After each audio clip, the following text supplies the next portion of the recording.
Hello दोस्तों, आप सभी का स्वागत है आपके अपने चैनल राज एग्ज़ाम अड्डा में। आज की क्लास हमारी उत्तराखंड की क्लास रहने वाली है और उत्तराखंड के महत्वपूर्ण प्रश्न आज की क्लास में हमने शामिल करे हैं। आगामी आने वाले एग्ज़ाम के पॉइंट ऑफ व्यू से काफ़ी महत्वपूर्ण क्लास रहने वाली है। हर एक प्रश्न को हम विस्तार पूर्वक देखने वाले हैं। तो आज का जो सबसे पहला हमारा क्वेश्चन रहने वाला है, अल्मोड़ा में डिबेटिंग क्लब की स्थापना कब की गई? तो अल्मोड़ा के अंदर डिबेटिंग क्लब की स्थापना जो होती है 1870 में। कब की जाती है? डिबेटिंग क्लब की स्थापना 1870 में की जाती है। और कहाँ पर की जाती है? तो अल्मोड़ा के अंदर की जाती है। और इसके अध्यक्ष कौन थे? तो भीम सिंह इसके अध्यक्ष होते हैं। अल्मोड़ा जनपद में जो प्रमुख संस्थान और विभाग हैं उनकी अगर बात करें तो उदय शंकर नृत्य एवं नाटक अकादमी की स्थापना कब की जाती है? तो 2003 में की जाती है। और कहाँ पर? अल्मोड़ा में की गई थी। नाट्य एवं संगीत अकादमी की स्थापना 2002 में फल सीमा अल्मोड़ा में की गई। लोक कला संस्थान की स्थापना अल्मोड़ा में की गई। और विवेकानंद पर्वतीय कृषि अनुसंधान शाला कटारमल अल्मोड़ा के अंदर है। और जिसकी स्थापना कब की जाती है? तो 1924 में इसकी स्थापना की जाती है। और किसके द्वारा की जाती है? तो बोसी सैन के द्वारा की जाती है विवेकानंद पर्वतीय कृषि अनुसंधान शाला की स्थापना। रक्षा कृषि शोध संस्थान कटारमल अल्मोड़ा के अंदर है। और भालू बांध रानीखेत में एक कृत्रिम डैम है जो 1903 में बना था। तो अल्मोड़ा में डिबेटिंग क्लब की स्थापना कब की गई? तो 1870 में की गई। और कहाँ पर की गई? अल्मोड़ा के अंदर की गई। और जिसके अध्यक्ष कौन थे? तो इसके अध्यक्ष भीम सिंह थे भाई। तो इतने पॉइंट हमें याद रखना है। अगले क्वेश्चन की ओर चलेंगे। अगला जो हमारा क्वेश्चन आज का रहने वाला है, अगला क्वेश्चन है, चैतू तथा माड़कू नामक चित्रकार को किस राजा ने अपने दरबार में आश्रय दिया था? तो किनके द्वारा दिया गया था आश्रय? तो सुदर्शन शाह के द्वारा आश्रय दिया गया था। किनको? चैतू तथा माड़कू नामक चित्रकार को किसने आश्रय दिया था? तो सुदर्शन शाह ने अपने दरबार में आश्रय दिया था। सुदर्शन शाह की बात करें तो इनका कार्यकाल हमें 1815 से लेकर 1859 तक इनका कार्यकाल हमें देखने को मिलता है। इनके द्वारा टिहरी में राजधानी 28 दिसंबर 1815 को बनाई गई थी। टिहरी को राजधानी कब बनाई गई इनके द्वारा? तो 28 दिसंबर 1815 को टिहरी को राजधानी बनाई गई। सुदर्शन शाह एक कला प्रेमी कवि था, इसलिए सुदर्शन शाह को कलाविदों का शिरोमणि मूरक्राफ्ट ने कहा था। तो कलाविदों के शिरोमणि के नाम से कौन प्रसिद्ध थे? तो सुदर्शन शाह थे। और किसके द्वारा कहा गया? तो मूरक्राफ्ट के द्वारा कहा गया। किस कारण कहा गया? क्योंकि ये एक कला प्रेमी कवि था। 1823 में टिहरी का पहला भूमि बंदोबस्त इनके द्वारा कराया गया था। और 1824 में रवाई परगना को टिहरी राज्य में शामिल भी इनके द्वारा किया गया था। 1848 में सुदर्शन शाह ने टिहरी में राजभवन बनाया, जिसे पुराना दरबार कहा जाता है। सुदर्शन शाह ने ग्रामों की व्यवस्था के लिए कमीर व शयाना की नियुक्ति की। चैतू व माड़कू कलाकारों को आश्रय सुदर्शन शाह ने प्रदान किया था। तो चैतू तथा माड़कू नामक चित्रकारों को सुदर्शन शाह यानी किस राजा के द्वारा? तो सुदर्शन शाह ने अपने दरबार में आश्रय दिया था। अगले क्वेश्चन की ओर चलेंगे। अगला जो हमारा क्वेश्चन है, निम्न में से किसे पद्मश्री सम्मान प्राप्त नहीं हुआ है? इनमें से कौन है जिनको पद्मश्री सम्मान नहीं मिला है? तो इनमें से वो जो हैं केपी नौटियाल हैं। केपी नौटियाल को पद्मश्री सम्मान नहीं मिला है। अगर बात करते हैं शेखर पाठक की, तो शेखर पाठक को 2006 में, कब? 2006 में इस पुरस्कार से सम्मानित किया गया। और ये इतिहास एवं संस्कृति के लिए इनको ये पुरस्कार दिया गया। और अगले अगर राइटर की बात करें तो पुष्पेश पंत, ये पत्रकारिता शिक्षा से इनका संबंध है। इनको 2016 में इस पुरस्कार से सम्मानित किया जाता है। और अगले हैं अनिल प्रकाश जोशी, जो कि एक समाज सेवा से संबंधित व्यक्ति हैं और जिनको 2005 में पद्मश्री सम्मान से सम्मानित किया जाता है। तो केपी नौटियाल हैं जिनको पद्मश्री सम्मान नहीं मिला है। अगले क्वेश्चन की ओर चलेंगे। अगला जो आज का हमारा क्वेश्चन रहने वाला है, भोटिया जनजाति के लोकगीत हैं। तो भोटिया जनजाति के जो लोकगीत, अगर लोकगीतों की बात करें तो भोटिया जनजाति के लोकगीत क्या हैं? तुवेरा, बाज्यू, तिमली, ये सभी भोटिया जनजाति के क्या हैं? तो ये लोकगीत हैं भोटिया जनजाति के। अगर बात करें भोटिया जनजाति की तो किरात वंशीय अर्ध घुमंतु जनजाति है। यह जनजाति अपने आप को खस राजपूत कहते हैं। भोटिया लोग पिथौरागढ़, चमोली, अल्मोड़ा, उत्तरकाशी जिलों के लगभग 291 गांवों में निवास करते हैं। चमोली में रहने वाले भोटिया को मारछा व तोरछा कहा जाता है। पिथौरागढ़ जिले में सोका, जोहारी, चौदासी व दरमिया जाति के भोटिया रहते हैं। भोटिया जनजाति का मुख्य वाद्य यंत्र हुड़का है। ठीक है, भोटिया जनजाति का मुख्य वाद्य यंत्र क्या है? तो हुड़का है। तुबेरा, बाज्यू, तिमली भोटिया जनजाति के लोकगीत हैं। तिमली लोकगीत सामाजिक विषय पर आधारित है। तो भोटिया जनजाति के लोकगीत क्या हैं? तो तुबेरा, बाज्यू और तिमली, ये सभी क्या है? भोटिया जनजाति के लोकगीत हैं। अगले क्वेश्चन की ओर चलेंगे। अगला जो हमारा क्वेश्चन रहने वाला है, गढ़वाल का बरदोली नाम से प्रसिद्ध स्थल है। तो कौन सा प्रसिद्ध स्थल है? तो गुजुड़ी क्षेत्र। कौन सा? गुजुड़ी क्षेत्र गढ़वाल का बारदोली नाम से प्रसिद्ध है। कुमायूं का बारदोली सल्ट क्षेत्र को कहा जाता है। किसे कहा जाता है कुमायूं का बारदोली? तो सल्ट क्षेत्र को कहा जाता है। 5 सितंबर 1942 को सल्ट क्षेत्र के खुमार में कांग्रेस मुख्यालय में गोलीबारी हुई और गांधी जी सल्ट क्षेत्र की घटना को कुमायूं की बारदोली की संज्ञा इनके द्वारा, किनके द्वारा दी गई? तो गांधी जी के द्वारा दी गई।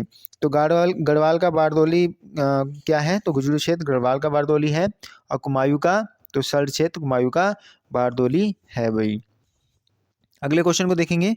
अगला जो हमारा क्वेश्चन पूछा गया है, निम्न में से कौन सा एक सही सुमेलित नहीं है? इनमें से कौन सा है जो सही सुमेलित नहीं है? तो विष्णुप्रयाग परियोजना ये सही सुमेलित नहीं है। विष्णुप्रयाग परियोजना किस नदी पर है? तो अलकनंदा नदी पर है। और कहाँ पर है? तो चमोली के अंदर है। विष्णुप्रयाग परियोजना अलकनंदा नदी पर है और चमोली के अंदर है ये। लोहार नागपाला परियोजना की बात करें तो ये उत्तरकाशी के अंदर है। लोहारी नागपाला परियोजना उत्तरकाशी के अंदर है और ये भागीरथी नदी पर है। मनेरी भाली परियोजना की बात करें तो ये उत्तरकाशी के अंदर है, ये भी भागीरथी नदी पर है। और सप्तेश्वर परियोजना पिथौरागढ़ जिले के अंदर है। तो ये बात याद रखना है कि इनमें से पूछा गया है इनमें कौन सम्मिलित नहीं है। तो कौन सा नहीं है? तो विष्णुप्रयाग परियोजना जो कि कहाँ है? चमोली के अंदर है। और किस नदी पर है? अलकनंदा नदी पर है। अगले क्वेश्चन की ओर चलते हैं। अगला जो आज का हमारा क्वेश्चन रहने वाला है, वर्ष 2011 की जनगणना के अनुसार जनसंख्या घनत्व के संबंध में उत्तराखंड का भारत में स्थान क्या है? किसमें पूछा गया है? जनसंख्या घनत्व के संबंध में उत्तराखंड का भारत में स्थान क्या है 2011 के अनुसार? तो भारत का स्थान उत्तराखंड का भारत में जो स्थान है वो 25वां स्थान है जनसंख्या घनत्व में। सर्वाधिक जनसंख्या घनत्व वाले जिलों की बात करें तो सबसे ज़्यादा हरिद्वार का है। और हरिद्वार का कितना है? 801 जनघनत्व है हरिद्वार का। उसके बाद उधम सिंह नगर आता है जिसका 649 जनघनत्व है। और उसके बाद देहरादून जिसका 549 जनघनत्व है। और नैनीताल का 225 जनघनत्व देखने को मिलता है। ये सबसे ज़्यादा जनघनत्व वाले ज़िले हैं। और कम जनघनत्व वाले ज़िलों की बात करें तो उत्तरकाशी का सबसे कम है, कितना है? 41। जब उसके बाद चमोली जिसका 49 है। फिर पिथौरागढ़ जिसका 68 जनघनत्व है। उसके बाद बागेश्वर जिसका जनघनत्व 116 है। तो ये जनघनत्व से कुछ संबंधित आंकड़े हैं। इनके अलावा अगर हम देखें कि सबसे ज़्यादा लिंगानुपात वाले ज़िले कौन से हैं, तो अल्मोड़ा का सबसे ज़्यादा लिंगानुपात है। अल्मोड़ा कितना है? 1139 अल्मोड़ा का लिंगानुपात है। उसके बाद रुद्रप्रयाग का आता है 1114 रुद्रप्रयाग का लिंगानुपात है। और पौड़ी का कितना है? 1103 पौड़ी का लिंगा अनुपात है। और बागेश्वर का 1090 लिंगानुपात है। और सबसे कम अगर लिंगानुपात की बात करें तो हरिद्वार की है, कितना है भाई? 880 लिंगानुपात है हरिद्वार का। उसके बाद देहरादून आ जाता है जिसका 902 लिंगानुपात है। फिर उधम सिंह नगर जिसका 920, फिर नैनीताल 934। ये कम लिंगानुपात वाले 4 जिले हैं। तो ये बातें याद रखनी है हमें। तो क्वेश्चन हमसे पूछा गया है कि 2011 की जनगणना के अनुसार जनसंख्या घनत्व के संबंध में उत्तराखंड का भारत में स्थान क्या है? तो उत्तराखंड का भारत में स्थान 25वां है। अगले क्वेश्चन की ओर चलते हैं। अगला आज का जो हमारा क्वेश्चन रहने वाला है, 2011 की जनगणना के अनुसार अनुसूचित जनजाति का उच्चतम प्रतिशत दर्ज किया गया है। किस जिले में ये प्रतिशत दर्ज किया गया है? तो उधम सिंह नगर में। किनकी? एसटी, यानी एसटी की सबसे ज़्यादा जो प्रतिशत दर्ज की गई है किस जिले में दर्ज की गई है? तो उधम सिंह नगर में की गई है। ओबीसी को कितने परसेंट आरक्षण मिलता है? तो 14% ओबीसी को आरक्षण मिलता है। EWS को कितना 10% EWS को मिलता है, SC को कितना मिलता है 19% आरक्षण SC को मिलता है, और ST को आरक्षण कितना दिया जाता है तो 4% ST को आरक्षण दिया जाता है। सबसे अधिक साक्षरता वाले जिलों की बात करें तो सबसे ज़्यादा जो साक्षरता हमें देखने को मिलती है वो देहरादून के अंदर देखने को मिलती है। कितनी 84.25% देखने को मिलती है। उसके बाद अधिक साक्षरता वाले जिले की में बात करें सेकंड पे नैनीताल आ जाता है, जिसके हमें साक्षरता दर देखने को मिलती है 83.88% देखने को मिलती है। उसके बाद चमोली 82.88% है, और उसके बाद है 82.25% पिथौरागढ़ का है। तो ये सबसे ज़्यादा साक्षरता वाले ज़िले हैं। तो हमें ये भी पॉइंट याद रखने हैं जहाँ से एग्ज़ाम में क्वेश्चन हमें देखने को मिलते हैं। अगले क्वेश्चन की ओर चलते हैं। अगला आज का जो हमारा क्वेश्चन रहने वाला है, निम्न में से सर्वोच्च शिखर कौन सा है। ये जो शिखर दे रखे हैं इनमें सबसे अधिक ऊंचाई वाला या सर्वोच्च ऊंचा वाला शिखर कौन सा है। तो जो इसमें से अगर इसमें बात करेंगे तो नंदा देवी है। कौन सा शिखर है तो नंदा देवी है, ठीक है। और नंदा देवी पश्चिमी की हाइट कितनी है तो इसकी जो हाइट है नंदा देवी पश्चिमी की अगर हाइट की बात करेंगे तो 78-17 मीटर है। कितना मीटर है 78-17 मीटर है नंदा देवी पश्चिमी की हाइट, जो कि किस जिले में है तो चमोली जिले में है, ठीक है। इसके अलावा बात करें नंदा घुंगटी की, तो नंदा घुंगटी की हाइट कितनी है 63.09 मीटर है, और ये भी कहाँ पर है चमोली के अंदर है। पंचाचूली की बात करें तो इसकी हाइट कितनी है 69.04, कितनी है 69.04 मीटर हाइट है, और जो कि कहाँ है पिथौरागढ़ के अंदर है। और नंदाकोट की बात करें तो 68-61 मीटर इसकी हाइट है, और जो कि पिथौरागढ़ और चमोली जनपद में देखने को मिलते हैं। अगर टॉप 4 की बात करें हाइट में सर्वोच्च शिखर तो नंदा देवी पश्चिमी, जिसकी हाइट कितनी है 78-17 मीटर है। फिर कामेट आ जाता है जिसकी हाइट कितनी है 77-56 मीटर है, जो कि चमोली जिले में है। फिर नंदा देवी पूर्वी जिसकी हाइट 74-34 मीटर है, और फिर माड़ा 72-72 मीटर, ये भी कहाँ है चमोली के अंदर है, ठीक है। तो इसमें पूछा गया है कि निम्न में से सर्वोच्च शिखर कौन सा है तो नंदा देवी पश्चिमी मान लेंगे, ठीक है। अगले क्वेश्चन की ओर चलेंगे। अगला जो हमारा क्वेश्चन रहने वाला है वो क्वेश्चन है, निम्न में से कौन सा युग्म सम्मिलित नहीं है। इसमें कौन सा युग्म है जो सम्मिलित नहीं है, ये हमसे पूछा गया है। तो बात करते हैं दूधातोली शिखर, ये कि कहाँ है तो गढ़वाल जनपद में है दूधातोली शिखर। भागीरथी नदी टिहरी बांध, भागीरथी नदी पर टिहरी बांध बना हुआ है। खतलिंग ग्लेशियर टिहरी गढ़वाल के अंदर है, और रूपकुंड कहाँ है चमोली के अंदर, रूपकुंड कहाँ है चमोली के अंदर। तो इसका आंसर क्या हो जाएगा, इसका आंसर डी हो जाएगा। रूपकुंड को रहस्यमयी ताल व कंगाली ताल भी कहा जाता है, और दुनिया की नज़र में लाने का श्रेय किनको जाता है तो प्रणवानंद को दुनिया की नज़रों में लाने का श्रेय जाता है रूपकुंड को, ठीक है। रूपकुंड कहाँ है तो चमोली के अंदर, ना कि बागेश्वर के अंदर। अगले क्वेश्चन की ओर चलते हैं। अगला जो आज का हमारा क्वेश्चन रहने वाला है, अगर उसकी बात करें, उत्तराखंड के निम्न जनपदों को उनकी साक्षरता परसेंट 2011 के अनुसार अवरोही क्रम में व्यवस्थित कीजिए। ये हमसे पूछा गया है, और अगर इसके आंसर की बात करें तो हरिद्वार, उसके बाद उत्तरकाशी, टिहरी और फिर बागेश्वर आ जाएगा। हरिद्वार की साक्षरता आरोही क्रम में आरोही क्रम में हमें लगाना है, यानी सबसे पहले कम से ज़्यादा की ओर हमें लगाना है। तो हरिद्वार की अगर साक्षरता परसेंटेज की बात करें तो हरिद्वार की कितनी है तो हरिद्वार की 73.43% है। फिर उसके बाद आ जाता है हमारा उत्तरकाशी, और जिसकी साक्षरता दर 75.81% है। फिर टिहरी की बात कर लें 76.36% है। उसके बाद कौन सा आ जाता है बागेश्वर। तो ऑप्शन बी हमारा बिल्कुल करेक्ट आंसर हो जाएगा। अगर हम बात करें कि सबसे अधिक साक्षरता वाले जिले की बात करें तो देहरादून की कितनी है, देहरादून की 84.25% देहरादून की है। उसके बाद नैनीताल आ जाता है, नैनीताल की कितनी है 83.88% है।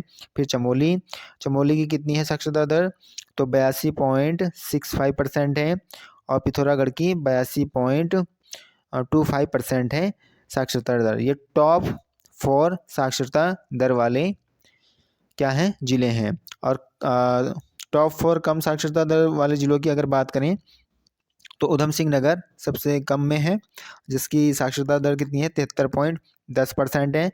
उसके बाद हरिद्वार आ जाता है और हरिद्वार की साक्षरता दर कितनी है 73.43% है। फिर उत्तरकाशी की साक्षरता दर जो हमें देखने को मिलती है 75.81%। फिर उसके बाद टिहरी, और टिहरी की जो साक्षरता दर हमें देखने को मिलती है 76.36% है। तो ये टॉप 4 साक्षरता दर वाले अधिक और कम ये हमने देखे हैं। इसके अलावा इसमें जो हमें याद रखना है वो याद रखना है सबसे ज़्यादा पुरुष साक्षरता दर वाले ज़िले कौन से हैं, तो रुद्रप्रयाग, और रुद्रप्रयाग में पुरुष साक्षरता दर कितनी देखने को मिलती है 93.90% पुरुष साक्षरता दर रुद्रप्रयाग की है। उसके बाद चमोली की साक्षरता दर कितनी है पुरुष साक्षरता दर, तो 93.40% है। फिर अल्मोड़ा 92.86% है। फिर पौड़ी 92.71% पौड़ी की है पुरुष साक्षरता दर। तो ये टॉप 4 सबसे अधिक पुरुष साक्षरता दर वाले जिले हैं।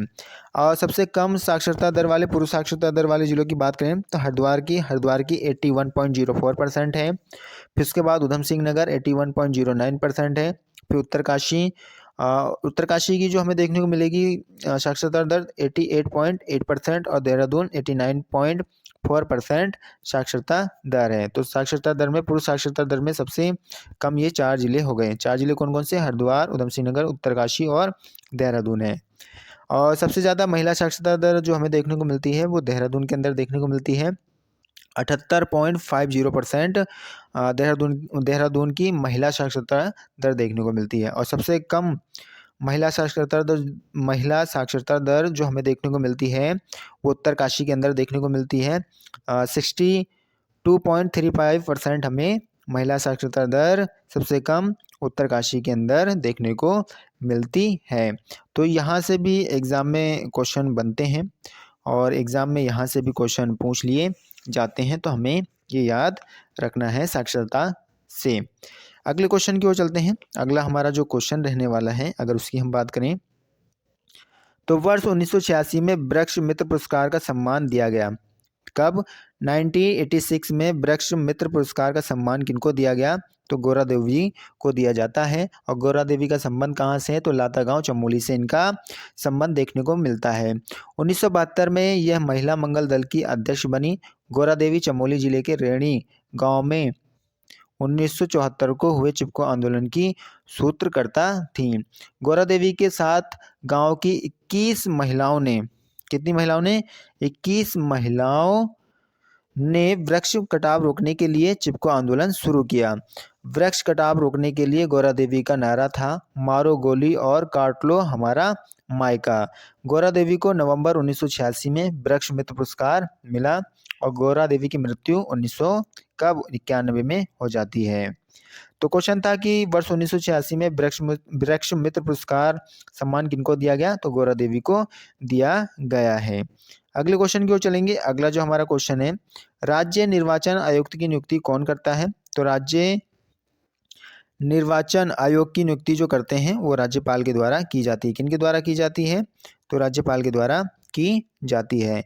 संविधान के 153 के अनुसार राज्य के लिए एक राज्य अध्यक्ष की व्यवस्था है जिसे राज्यपाल या गवर्नर के नाम से जाना जाता है। राज्यपाल शब्द राज्य सरकार का बोध कराता है।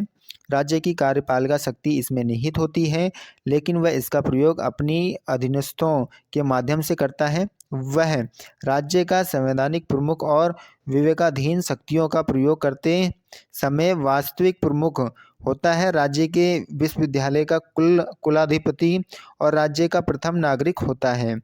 राज्यपाल की नियुक्ति राष्ट्रपति के द्वारा 5 वर्ष के लिए की जाती है। नियुक्ति कौन करते हैं, तो राष्ट्रपति करते हैं। कितने वर्ष के लिए, तो 5 वर्ष के लिए करते हैं।